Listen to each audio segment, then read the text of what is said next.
الله نحمده ونستعينه ونستغفره ونؤمن به ونتوكل عليه ونعوذ بالله من شرور أنفسنا ومن سيئات أعمالنا من يهده الله فلا مضل له ومن يضلل فلا هادي له وأشهد أن لا إله إلا الله وحده لا شريك له وأشهد أن محمدا عبده ورسوله صلى الله عليه وعلى آله وأصحابه وبارك وسلم تسليما كثيرا أما بعد أعوذ بالله من الشيطان الرجيم بسم الله الرحمن الرحيم ونفخ في الصور ذلك يوم الوعيد وجاءت كل نفس معها سائق وشهيد لقد كنت في غفلة من هذا فكشفنا عنك غطاءك فبصرك اليوم حديد وقال قرينه هذا ما لدي عتيد ألقيا في جهنم كل كفار عنيد مناع للخير معتد مريب الذي جعل مع الله إلها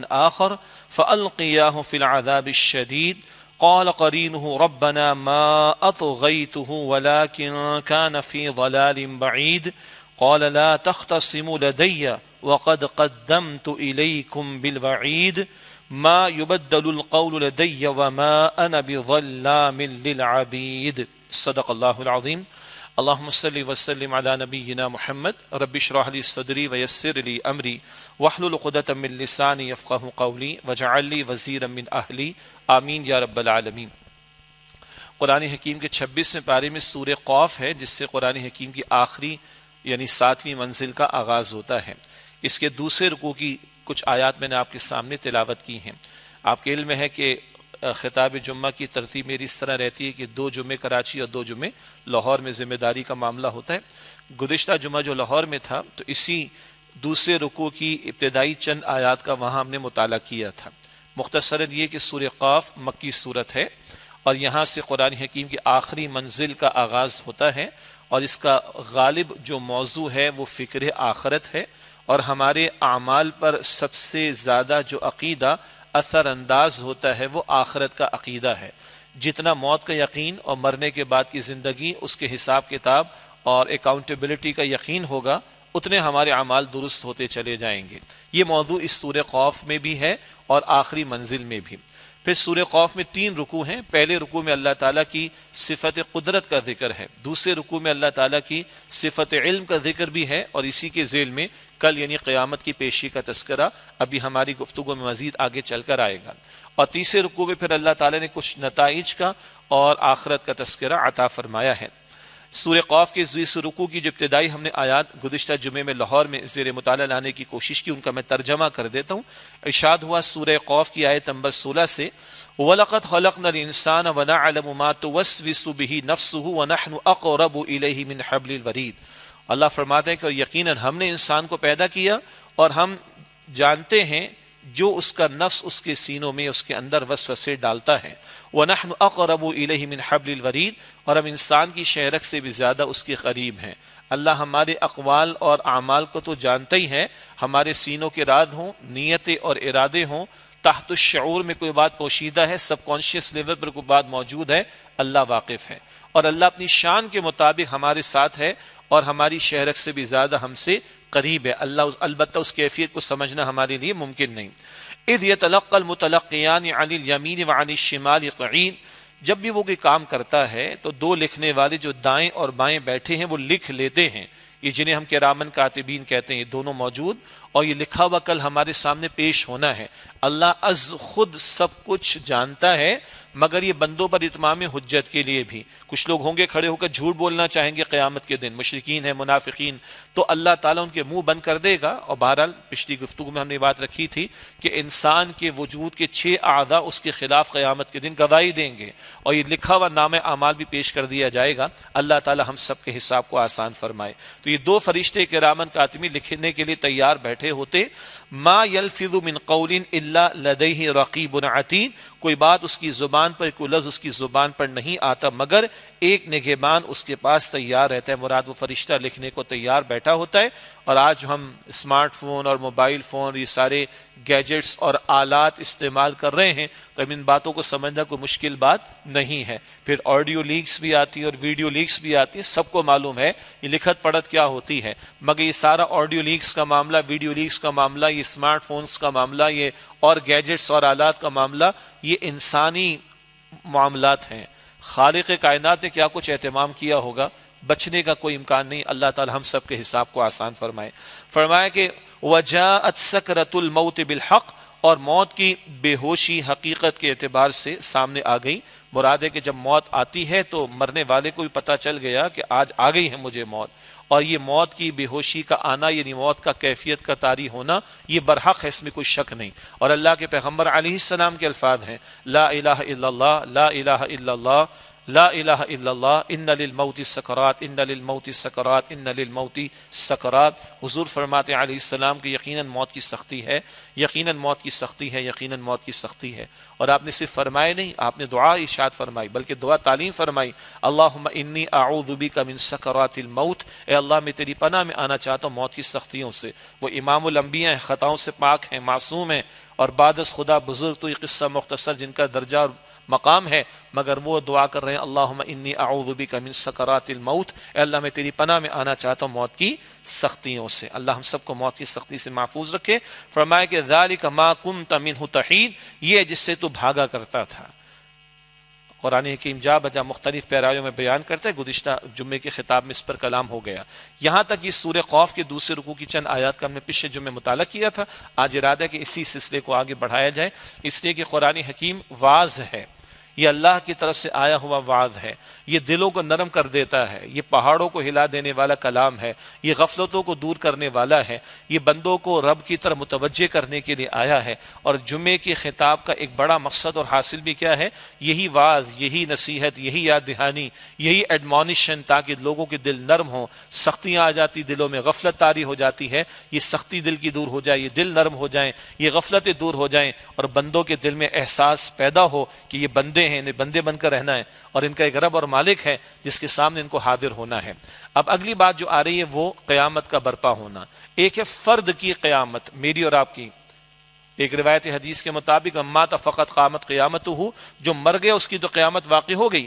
تو جو مر گیا اس کی تو قیامت واقع اس معنی میں کہ وہ کہاں آسمان کو پھٹتے ہوئے زمین کو شق ہوتے ہوئے دیکھے گا، جو کہ پورے عالم پر قیامت آنی ہے، اور قرآن کریم اس کا تذکرہ ملتا ہے۔ مثلا سورہ انفطار ہے، اذا السماء انفطرت واذا الكواكب انتثرت واذا البحار فجرت واذا القبور بعثرت علمت نفس ما قدمت واخرت۔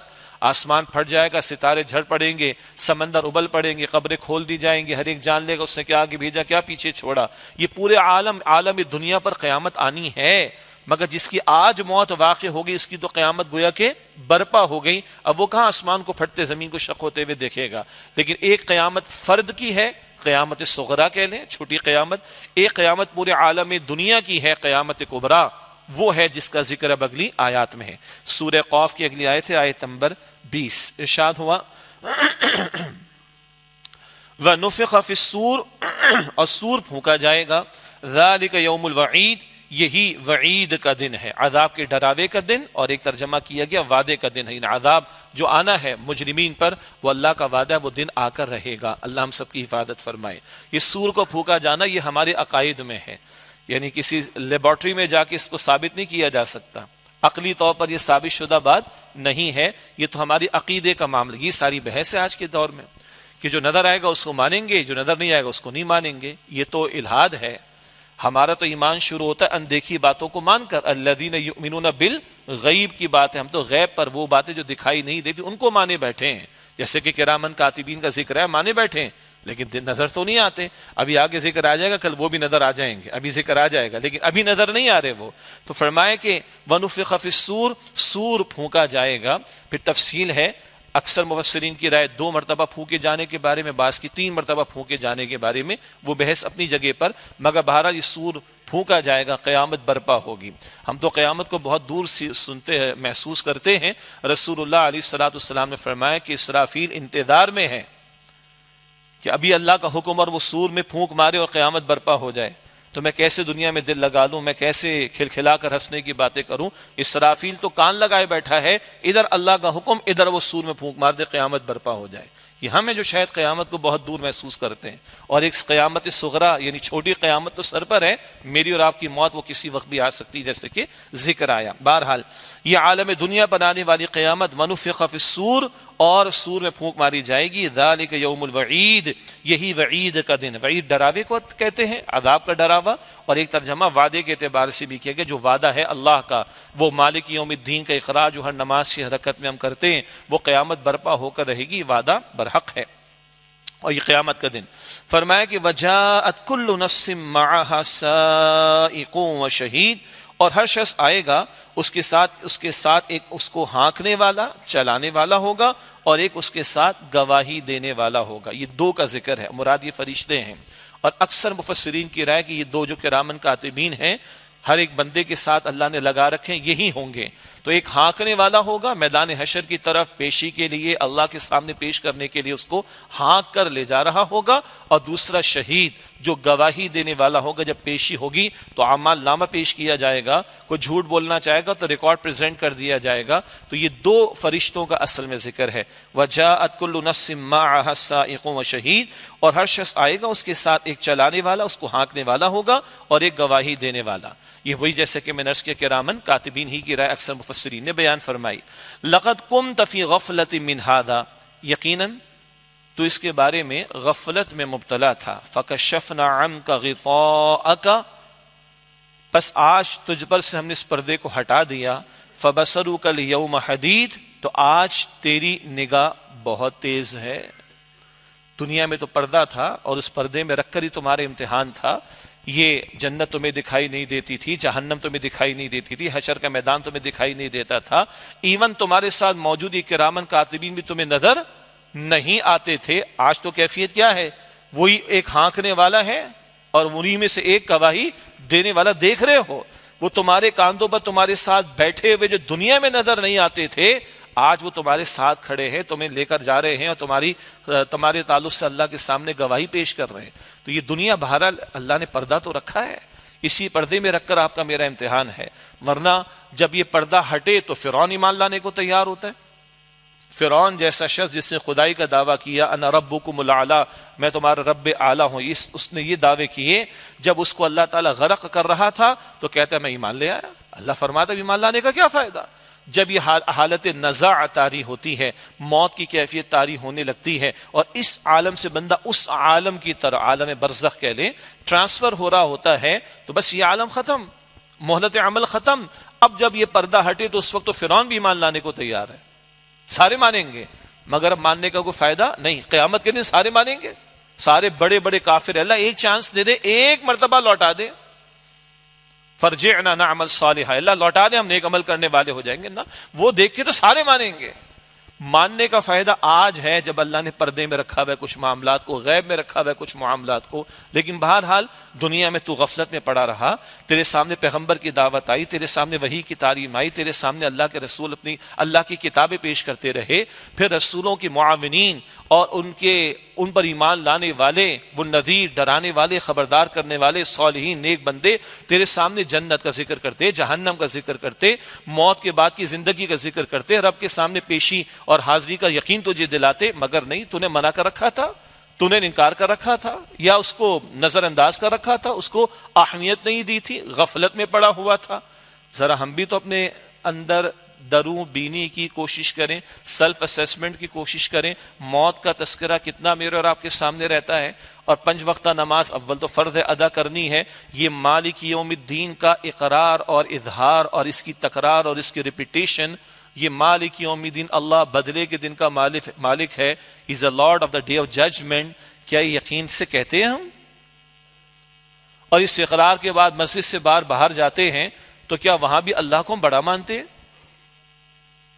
اپنے مالی معاملات میں، بندوں سے معاملات میں، لین دین کے معاملات میں، اپنی پروفیشنل رسپانسبلٹیز میں، کسی اختیار پر ہمیں منصب پر فائز کر دیا گیا ہو، ابھی تو ہے نا، ابھی 8 فروری بھی آئے گا، الیکشن کی باتیں چل رہی ہیں، اور کچھ لوگ آگے آنا بھی چاہ رہے ہیں اور اپنے آپ کو پریزیڈنٹ بھی کر رہے ہیں، وہ سارے مباحث اپنی جگہ، لیکن وہاں بیٹھ کر بھی خدا یاد رہتا ہے ہمیں؟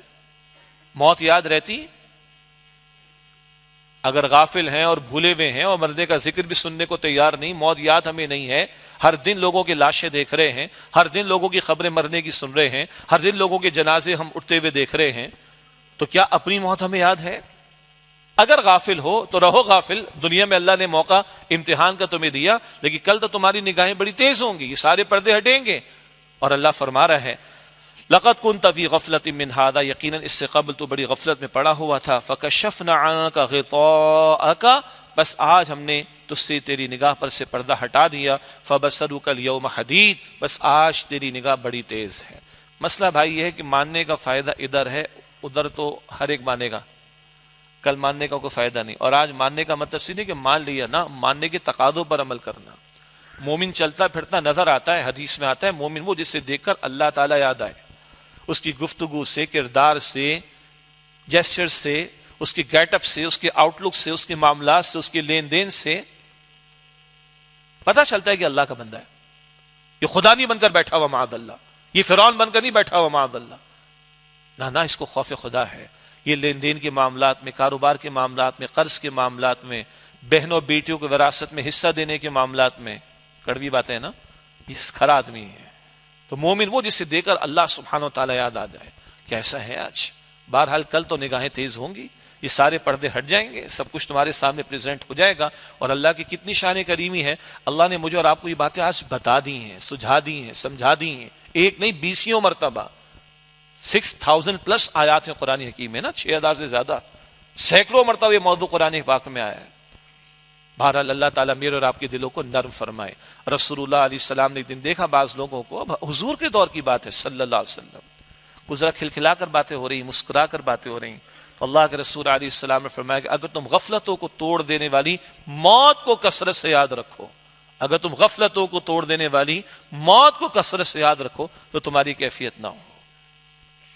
کیوں غفلت؟ موت کو بھول گئے، دلوں کا زنگ لگتا ہے۔ رسول اللہ علیہ السلام نے فرمایا زنگ لگ جاتے دلوں کو جیسے کہ لوہے کو زنگ لگتا ہے۔ ما جلا ہوا یا رسول اللہ، اللہ کے رسول کیسے زنگ دور ہوگا صلی اللہ علیہ وسلم؟ آپ نے 2 باتیں ارشاد فرمائی، آپ نے فرمایا کثرت تلاوت قرآن اور کثرت ذکر موت، کثرت سے اللہ کے کلام قرآن حکیم کی تلاوت کرنا اور کثرت سے موت کا ذکر کرنا، موت کو یاد رکھنا، یہ زنگ دور ہوگا۔ جمعے کا حاصل بھی یہی ہے، جمعے کی گفتگو کا حاصل بھی ایک یہ بنتا ہے، یہ زنگ دور ہو، غفلتیں دور ہو، میری بھی آپ کی بھی، اللہ ہماری غفلتوں کو دور کر دے، ہمارے دلوں کے زنگ کو اللہ تعالیٰ دور کر دے۔ میں بھی کمزور، ہم سب کمزور ہیں، ہم سب کے لیے اللہ کا کلام موجود ہے، رسول اللہ کی سیرت موجود ہے، رسول اللہ علیہ السلام کے ارشادات موجود ہیں۔ تو آپ فرما رہے ہیں کثرت سے قرآن کریم کی تلاوت اور کثرت سے موت کو یاد رکھنا، یہ زنگ کو دور کرے گا، یہ غفلت کو دور کرے گا۔ اور تم غفلتوں کو توڑ دینے والی موت کو اگر کثرت سے یاد رکھو تو یہ تمہارا کھل کھلا کر اتنی باتیں کرنا، مسکرانا، غفلت میں مبتلا ہونا، پھر اس کا معاملہ نہیں ہوگا۔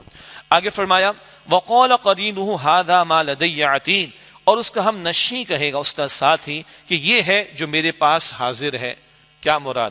یہ اس فرد کے بارے میں اکثر مفسرین کی رائے تو یہی ہے، ایک فرشتہ جو ساتھ چلے گا، وہ جو گواہی دینے والا ہوگا، یہ اس کے بارے میں بتایا جا رہا ہے، وہ کہے گا یہ میرے پاس اس کا پورا ریکارڈ موجود ہے، یہ حضرت دنیا میں کیا کرتے رہے، کیا بولتے رہے، کیا کرتے رہے، کیا مصروفیات رہیں، کیا مشغولیات رہیں، کیا اعمال رہے، یہ اچھے بھی ہو سکتے اور برے بھی ہو سکتے، لیکن بہرحال عموم کے اعتبار سے یہ سارا میرے پاس تیار موجود ہے۔ اکثر مفسرین کی یہی رائے ہے۔ بعض حضرات کی ایک رائے ہے جس میں ایک درجے میں وزن ہے، بعض حضرات کا خیال ہے کہ نہیں، لفظ قرین قرآن حکیم میں شیطان کے لیے بھی آیا ہے۔ سورہ زخرف کی آیت نمبر 36 میں ہے وَمَن يَعْشُ عَن ذِكْرِ الرَّحْمَنِ نُقَيِّضْ لَهُ شَيْطَانًا فَهُوَ لَهُ قَرِينٌ، جو رحمان کی یاد سے غافل ہوتا ہے اس پر ہم ایک شیطان کو مسلط کرتے ہیں، فَهُوَ قَرِينٌ، پس وہ اس کا ساتھی بن جاتا ہے۔ بہرحال یہ ذرا ایک علمی نکتہ ہے کہ بعض حضرات نے یہ رائے بھی بیان فرمائی ہے کہ اس سے مراد شیطان ہے، وہ شیطان جو اس کو بہکانے کی کوششیں کرتا رہا اور آج کہے گا جی یہ اس کا سارا کرتوت کا ریکارڈ موجود ہے، یہ خود اس نے حرکتیں کی تھی۔ اس پر ایک نکتہ بعد میں عرض کریں گے۔ البتہ اس مقام پر جو لفظ یہ قرین آیا ہے، وہ جو اس مقام پر آیا وہ اس فرشتے ہی کے بارے میں کہ جو نامہ اعمال پیش کرے گا، اکثر مفسرین نے یہی رائے اختیار کی ہے۔ فرمایا کہ وقال قرینُ ھذا ما لدی عتید، اور اس کا ہم نشیں، اس کا ساتھی کہے گا کہ یہ ہے موجود میرے پاس، مراد اس کا اعمال نامہ جو کہ حاضر ہے۔ اللہ کا حکم ہوگا القیا فی جہنم، ڈال دو تم جہنم میں کل کفار عنید، ہر انتہائی کفر کرنے والے، ایک اور ترجمہ ناشکری کرنے والے کو، عنید سرکشی کرنے والے کو۔ ذرا نوٹ کرتے جائیے گا کہ جہنم والوں کی صفات کیا کیا بیان ہو رہی ہیں۔ نمبر 1 کفار، اس کا ایک ترجمہ انتہائی کفر کرنے والا، اور ایک ترجمہ انتہائی ناشکری کرنے والا۔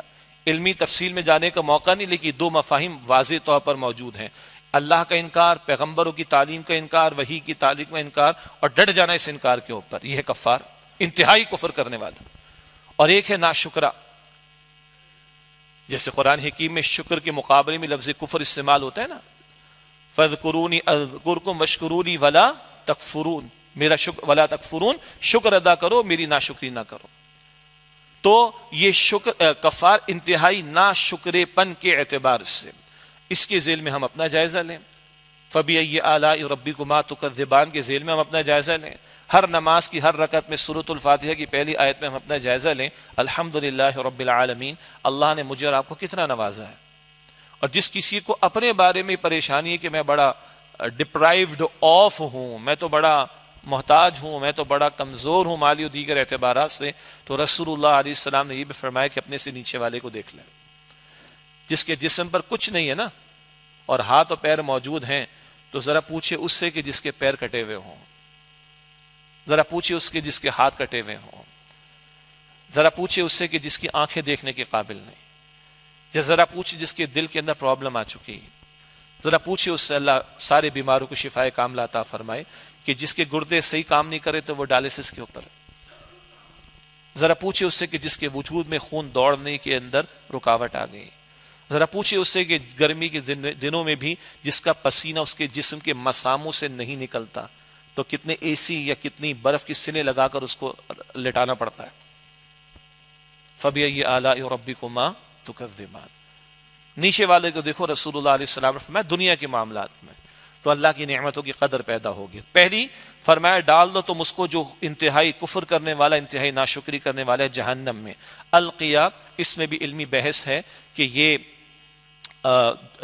دو سے خطاب ہے یا ایک سے خطاب ہے، اس میں پہ تفصیل ہے۔ ان دونوں فرشتوں کو حکم ہوگا ایسے نافرمانوں کو جہنم میں ڈالنے کا، اور یہ ذکر بھی آیا کہ یہ واحد کا اگر معنی لیا جائے تو تثنیہ کا لفظ بھی کبھی واحد کے لیے استعمال ہوتا ہے، مفسرین نے پھر اس کے عربی ادب سے شواہد بھی پیش کیے۔ بہرحال وہ علمی مباحث اپنی جگہ تفاسیر میں دیکھے جا سکتے ہیں۔ حکم ہوگا القیا فی جہنم، تم ڈال دو جہنم میں کل کفار، ہر انتہائی کفر کرنے والے، انتہائی ناشکری کرنے والے کو، عنید سرکشی کرنے والے کو، حدود کراس کرنے والا، حدود پامال کرنے والا، اللہ کے احکام کو توڑنے والا، اللہ کے رسول علیہ السلام کے احکام کو توڑنے والا، دین کی تعلیم کو رد کرنے والا، وحی کی تعلیم کی مخالفت کرنے والا، احکامات کی خلاف ورزی کرنے والا۔ تو یہ وہ بھی ہے جو سرے سے اللہ کی شریعت کو نہ مانے، یہ وہ بھی ہے جو سرے سے اللہ اور اس کے رسول علیہ السلام کی دعوت کو قبول نہ کرے، اور یہ وہ بھی ہے کہ جو سرے سے اللہ اور اس کے رسول کے مقابلے میں کھڑا ہو جائے۔ یہ تو سرکشی کی انتہا ہے۔ ضمناً ماننے والے بھی کبھی کفر کر جاتے ہیں، بڑی کڑوی بات ہے، سخت بات ہے، ماننے والے بھی کبھی کفر کر جاتے ہیں۔ وہ کفر عقیدے کا نہیں ہوتا، وہ کفر عمل کا ہوتا ہے۔ حدیث ہے، رسول اللہ علیہ السلام نے فرمایا من ترک الصلاۃ متعمدا فقد کفر، جس نے جان بوجھ کے نماز ترک کر دی وہ کفر کر چکا۔ یہ رسول اللہ کی حدیث ہے صلی اللہ علیہ وسلم۔ چار ائمہ معروف ہے نا، امام ابو حنیفہ، امام مالک، امام شافعی، امام احمد بن حنبل رحمۃ اللہ علیہم اجمعین، تین ان میں سے فرماتے کہ بے نمازی کو تو قتل ہی کر دینا چاہیے۔ اللہ اکبر، رائے ہے۔ اور امام ابو حنیفہ رحمۃ اللہ علیہ فرماتے کہ اس کو قید کرنا چاہیے، جب تک پابند نہ ہو جائے جب تک چھوڑنا نہیں چاہیے۔ یہ تو آج ہم ہے کہ دعوے بھی ہے مسلمان ہونے کے، اور دعوے سے آگے بڑھ کر بھی ہیں، اور آرام سے پانچوں نمازیں ضائع کرتے ہیں۔ جمعے بھی آخر میں دوڑتے ہوئے آتے ہیں کہ بس عربی خطبہ شروع ہو، یا بہت اگر کچھ ہو گیا تو ذرا 1 منٹ پہلے آ گئے، ورنہ بھاگتے ہوئے آئے اور بھاگتے ہوئے چلے جائیں۔ What are we doing? کوئی جان چھڑانے والی بات ہے؟ یہ عملاً کفر ہے۔ اسکول میں کلاس روم میں بچے سے پوچھا ہے استاد نے کہ بیٹا نماز کون لوگ نہیں پڑھتے؟ تو بچے نے بڑی معصومیت سے جواب دیا جو مر جاتے ہیں وہ نماز نہیں ادا کرتے، اور جو کافر ہوتے وہ نماز ادا نہیں کرتے۔ جو مر جاتے ہیں وہ نماز ادا نہیں کرتے، اور جو کافر ہوتے ہیں وہ نماز ادا نہیں کرتے۔ مسلمان ہو اور بے نمازی ہو، How is it possible? یہ عملاً کفر ہے.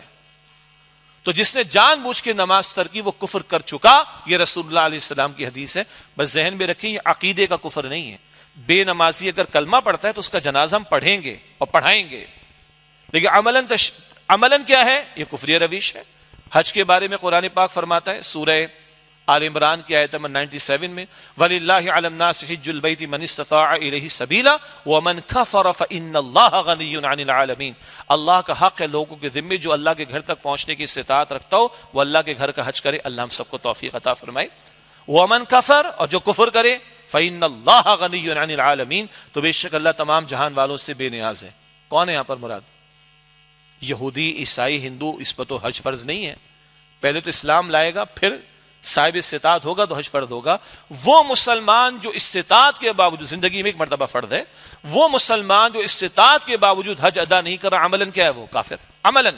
اسی لیے رسول اللہ علیہ السلام نے فرمایا کہ اللہ نے جس کسی کے لیے نہ کسی بادشاہ کی کوئی رکاوٹ ہے کہ وہ ظالم ہے, جانے کو روکتا ہے, نہ بیماری کا کوئی مسئلہ ہے, نہ کوئی راستے کی کوئی پرابلم ہے, نہ کوئی صحت کا کوئی ایشو ہے, اور اس سب کے باوجود استطاعت ہے, اس سب کے باوجود حج ادا نہیں کرتا, تو اللہ کو کوئی اس کی حاجت نہیں. یہ یہودی ہو کر مرے یا نصرانی ہو کر مرے, اللہ کو اس کی کوئی حاجت نہیں. You got the point?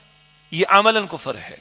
اب یہ عنید کون ہے؟ اللہ کی حدود کو پامال کرنے والا, پیغمبر کی تعلیم کو پامال کرنے والا. ایک تو پکا کھلا کافر ہے, وہ تو مانتا ہی نہیں, اور ایک وہ مسلمان ہے جو نمازی بھی ضائع کرتے ہیں, زکوٰۃ میں ڈنڈی مارتے ہیں, روزے کو بھی آرام سے قضا کر لیتے ہیں, حج میں بھی ڈنڈی مارتے ہیں, سود خوری بھی کرتے ہیں, حرام خوری بھی کرتے ہیں, شراب کا کاروبار بھی کرتے ہیں, جوئے سٹے کا کاروبار بھی کرتے ہیں, لوگوں کی جائیدادوں پر قبضہ بھی کرتے ہیں, اپنے قریبی رشتہ داروں کو قتل کر کے ان کی جائیدادیں ہڑپ کر جاتے ہیں, بہنوں بیٹیوں کو وراثت میں حصہ. یہ کیا ہے سارا؟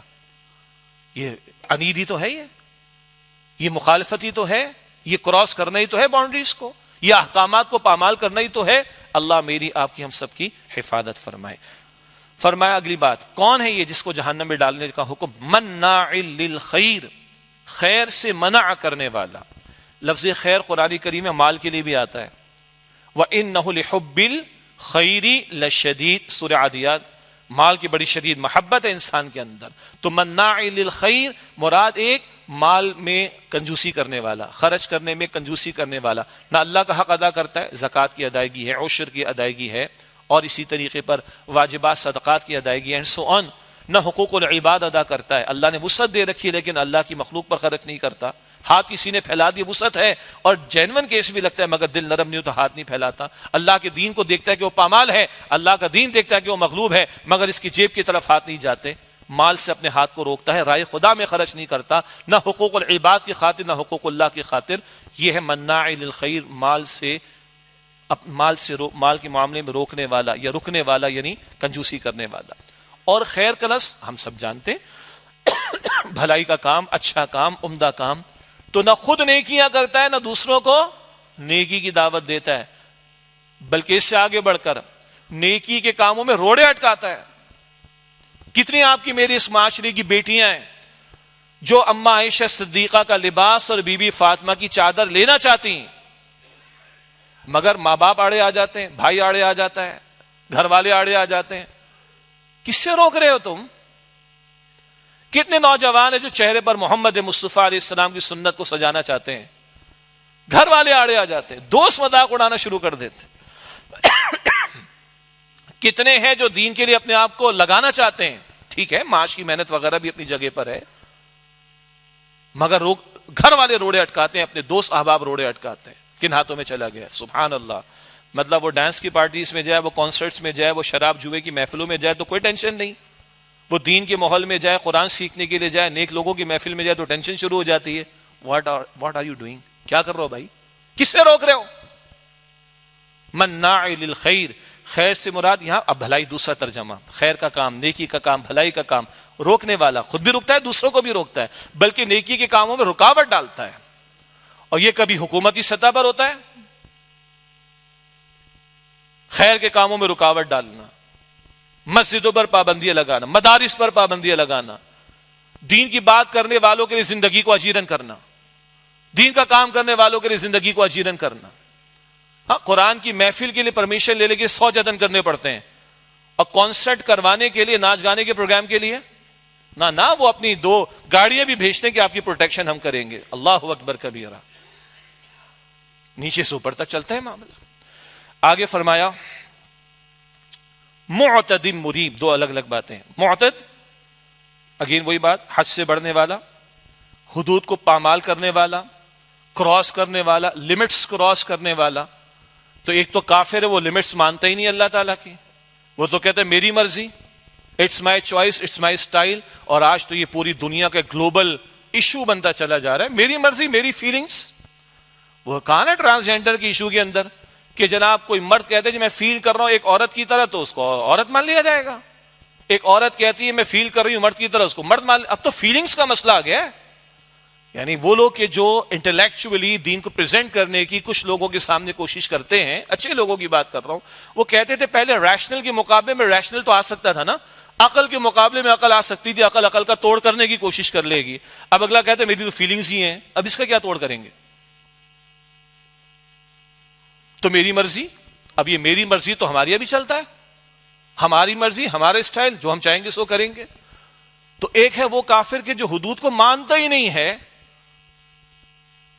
وہ تو ہوا پکا کافر، اور وہ اللہ کے احکامات ویسے ہی توڑے بیٹھا ہے. لیکن مسلمان، اس کے ذیل میں مسلمان سوچیں، اللہ اور اللہ کے رسول نے کچھ حدود معین کی ہے نا. قرآن کہتے ہیں سورہ حجرات کی پہلی آیت میں لا تقدموا بین یدی اللہ ورسولہ، اپنے معاملات کو اللہ اور اللہ کے رسول سے آگے نہ بڑھاؤ.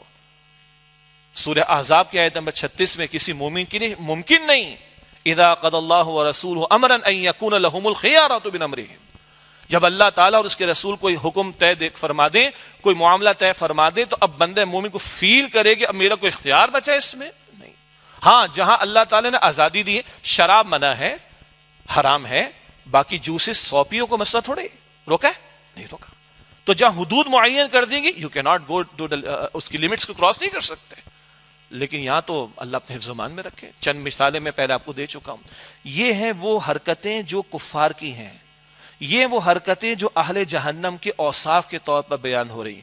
یہاں بیان کرنے کا مقصد ہے کہ ہم اپنا جائزہ لیں. کیا اللہ کے احکام کا اور رسول کے احکام کا انکار تو نہیں کرتے صلی اللہ علیہ وسلم؟ بھائی 21ویں صدی کے تقاضے مختلف ہے، یہ تو ہو نہیں سکتا.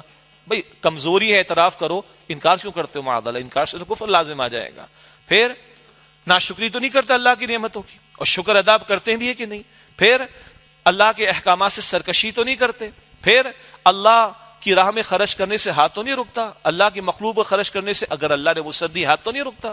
اور نیکی کرنے میں آگے بڑھ رہے کہ نہیں، دوسروں کو دعوت دے رہے کہ نہیں، اور کیا نیکیوں میں اور خیر کے کاموں میں رکاوٹ ڈالنے والے تو نہیں.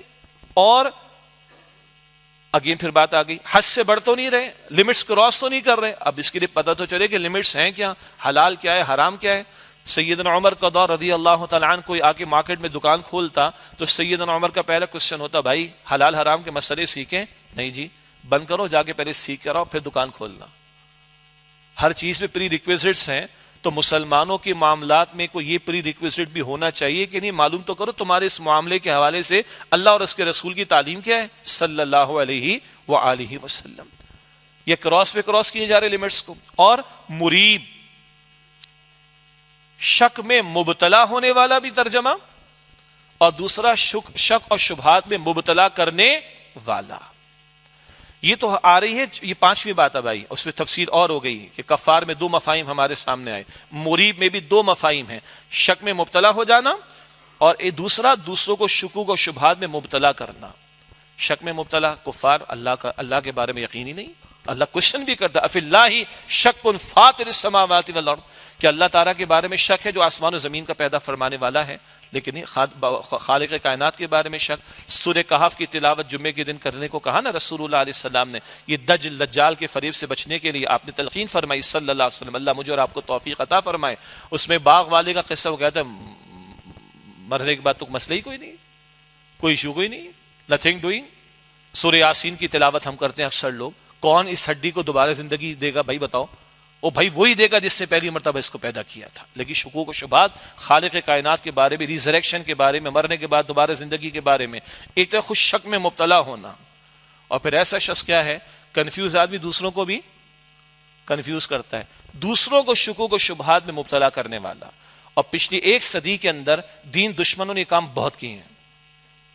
مسلمانوں کو اپنے دین کے بارے میں شبہات میں مبتلا کر دینا، ایون قرآن کی آیات کے بارے میں، احادیث مبارکہ کے بارے میں، سیٹلڈ ایشوز کے بارے میں.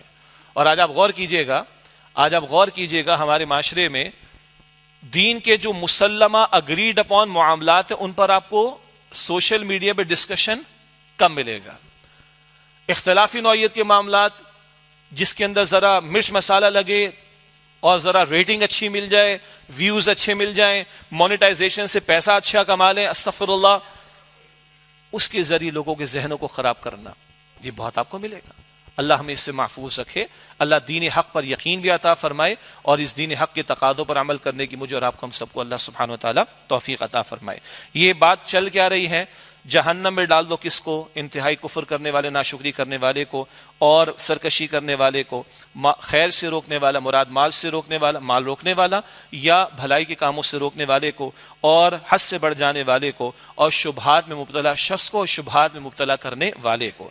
کون ہے یہ؟ فرمایا الذی جعل مع اللہ الہا آخر، وہ کہ جس نے اللہ سبحانہ تعالیٰ کے ساتھ کوئی اور معبود بنا ڈالے. فالقیاہ فی العذاب الشدید، بس تم اسے ڈال دو شدید عذاب میں. اللہ تعالیٰ ہم سب کو جہنم کے عذاب سے محفوظ رکھے. قال قرینہ ربنا ما اطغیتہ ولکن کان فی ضلال مبین ولکن کان فی ضلال بعید. اس کا ساتھی کہے گا. اب یہ پھر قرین آیا ہے. اب یہ قرین وہی شیطان ہے جو لگا رہا بندے کے ساتھ، ہر ایک کے ساتھ لگا ہوا ہے. رسول اللہ صلی اللہ علیہ وآلہ وسلم نے ارشاد فرمایا ہر ایک کے ساتھ ایک شیطان لگا ہوا ہے. عرض کی گئی حضور آپ کے ساتھ بھی؟ کہا میں نے اسے مسلمان کر لیا ہے، میں نے اسے مسلمان کر لیا. بڑی گہری بات اس میں ہے. حضور تو معصوم ہے. حضور سے جتنا قرب ہوگا، حضور کی سنت سے جتنا قرب ہوگا، انشاءاللہ سنت سے جس قدر محبت اور شغف اور تعلق ہوگا اتنا ہم شیطان سے بچ سکیں گے انشاءاللہ تعالی. بہرحال تو یہاں قرآن کریم فرما رہا ہے قال قرینہ ربنا ما اطغیتہ ولکن کان فی ضلال بعید. اس کا ساتھی شیطان کہے گا اے ہمارے رب، میں نے اس کو گمراہ نہیں کیا بلکہ یہ خود ہی راستے سے دور بھٹک گیا تھا. یعنی اس دن شیطان شاید یہ کئی فیلنگز آئیں کہ بھائی یہ خود ذمہ دار ہے. پکڑ تو سب کی ہونی، شیطان کی بھی ہونی، سرکشوں میں شیطان بھی شامل، اس کی پارٹی بھی شامل. تو یہ میں نے نہیں کیا تھا اس کو، اللہ تو اس کو پکڑ لے. اور ایک اور انداز سے بھی دیکھ لیں، جو آج ہم شیطان کو بہت کچھ کہتے بھی ہیں نا، تو کل وہ ہمیں بھی کہے گا. سورہ ابراہیم میں قرآن کریم میں پوری تقریر ہے. وہ کہے گا فلا تلومونی ولوموا انفسکم، مجھے گالیاں مت دو، مجھے برا بھلا مت کہو، اپنے آپ کو کہو میں نے پھونکے ماری تھی، ساری پلاننگ تم نے کی تھی، اور پھونکے مارنے کے لیے جگہ بھی تم نے مجھے دی تھی. تفصیل کا موقع نہیں ہے. اور اس کے بعد اللہ فرمائے گا قال لا تختصموا لدی وقد قدمت الیکم بالوعید. اللہ فرمائے گا میرے حضور یہ جھگڑے بازی نہ کرو، اور ہم تمہارے پاس پہلے ہی عذاب کی وعید کو بھیج چکے تھے. انسان اور جنات، شیطان جنات میں سے ہے، انسان و جنات سب کی طرف اللہ کی دعوت گئی ہے، اور رسول اللہ علیہ السلام نے خود جنات تک اللہ کا پیغام پہنچایا، اور جنات نے خود رسول اللہ سے بھی سنا ہے. ان سب کے بارے میں شیطان کی پوری پارٹی ہے نا، جنات وہ خود بھی جن ہے اور اس کی پوری پارٹی بھی، اس سب کے بارے میں کوئی جھگڑا نہیں چلے گا. ہر مجرم اپنی سزا پا کر رہے گا. ما یبدل القول لدی وما انا بظلام للعبید. ہمارے ہاں بات بدلہ نہیں کرتی اور ہم بندوں پر بالکل بھی ظلم کرنے والے نہیں. اگلی آیات میں انشاءاللہ پھر کبھی اس میں پھر اہل جنت کا ذکر ہے. قرآن کا تربیت کا اسلوب ہے. جنت اور جہنم دونوں کا ذکر قرآن کریم میں ساتھ ساتھ آتا ہے. اللہ تعالی ہمیں جہنم سے محفوظ رکھے، اللہ ہمیں جنت الفردوس عطا فرمائے. 2 منٹ دیجیے گا. حالات ہم سب کے سامنے ہی ہیں. اسرائیل کی جو ظلم و ستم کی روش اور بڑھ گئی، اور اب امریکہ اور کچھ اور ممالک مل کر یمن پر بھی حملے کر رہے ہیں.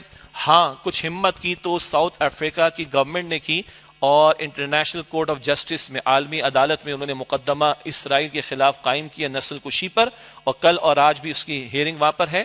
اور بعض حضرات کی طرف سے کل یعنی آج 12 تاریخ ہے نا، کل 13 تاریخ جو جنوری کی ہے گلوبلی ان کی طرف سے ریکویسٹ کی گئی ہے کہ عالمی سطح پر اسرائیل کے خلاف اور مسلمانان فلسطین کے حق میں ہم اپنی بات کو اور آواز کو بلند کریں. ہمیں کرنا چاہیے. اور یہ حماس کی طرف سے بھی بات آئی ہے. کراچی میں جماعت اسلامی کی طرف سے گو کہ الیکشن کا دور ہے، لیکن ان کی طرف سے بھی ایک ملین مارچ اناؤنس کیا گیا. کئی علماء نے ان کی تائید کی ہے. ہم سمجھتے ہیں آواز بلند رہنی چاہیے. اللہ تعالیٰ جزائے خیر دے. ہم بھی اپنے تئیں ہم سب مل کر بھی اپنا حصہ ڈالیں. اور ہونا یہ چاہیے تھا کہ مسلمان ملک کھڑا ہوتا. یعنی وہ جنوبی افریقہ والے کھڑے ہوئے 57 مسلم ممالک میں سے کسی ایک کو توفیق نہیں ہوئی، وہ بھائی آپ جا کے اس میں اپنا وزن ڈالتے ہیں۔ اور اس سے آگے بڑھ کر بحر عرب میں ہم نے اپنے 2-3 جہازوں کو تو کھڑا کر دیا، لیکن امریکہ بدماش بڑا ظالم ہے، ہمیں اس کا ساتھ نہیں دینا چاہیے۔ یمن پر اس نے اٹیکس کیے ہیں، اور کچھ 1-2 ممالک اور 1-2 گروپس یا جہادی گروپس اگر وہ امریکہ یا اسرائیل کے خلاف کچھ کارروائیاں کر رہے ہیں، خدا را ہماری حکومتیں، مسلمان حکومتیں امریکیوں کا، ظالموں کا ساتھ نہ دیں۔ ہمیں ساتھ دینا اپنے مسلمان بھائیوں کا، بہنوں کا، بچوں کا، اور ہمیں آواز بلند کرنی ہے اقصیٰ کی حفاظت کے لیے، اور مسلمان حکمرانوں کو کان کھول کے سننا چاہیے۔ اگر یہ یمن میں انگیج کرنا چاہ رہے ہیں تو اسرائیل یہی چاہتا ہے، وہ اپنا گریٹر اسرائیل فراز سے جو ہے وہ نیل تک لے جانا چاہتا ہے۔ یہ سارے مسلم ممالک کی باری آئے گی، ان کو ہوش کے ناخن لینے چاہیے۔ اللہ تعالی ہمارے حکمرانوں کو ہمت عطا فرمائے، توفیق عطا فرمائے، اور ہماری عوام کو بھی حق کا کلمہ بلند کرنے کی توفیق عطا فرمائے۔ وآخر دعوانا الحمد للہ۔